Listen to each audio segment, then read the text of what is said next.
অনেকের প্রথম স্ত্রী ওখানে জব করে না? হ্যাঁ বাবা, আমি এবার বুঝতে পেরেছি মেঘলা ইচ্ছে করে অনেককে গ্রেফতার করেছে পুলিশ দিয়ে।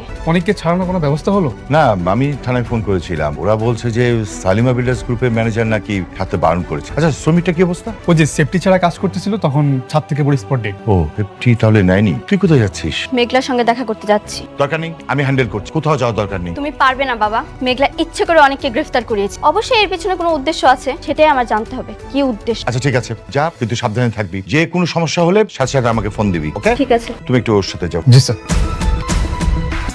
কে রাতুল, তোমারে দেখতে কিন্তু আমার একটা জিনিস খুব ভালো লাগে, যে তুমি সবসময় হাসি খুশি থাকো, আর ব্যাপারটা খুব পছন্দ হয় আমার। আঙ্কেল, যখন না আপনার হাসি খুশি সব খবর থাকে না, তখন হাসি খুশি থাকতেন।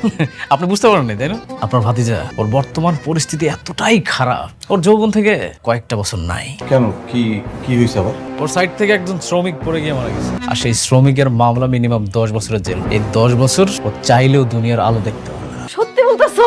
তাইলে তো তোমার পথের কাটা একবার দূর হয়ে গেছে।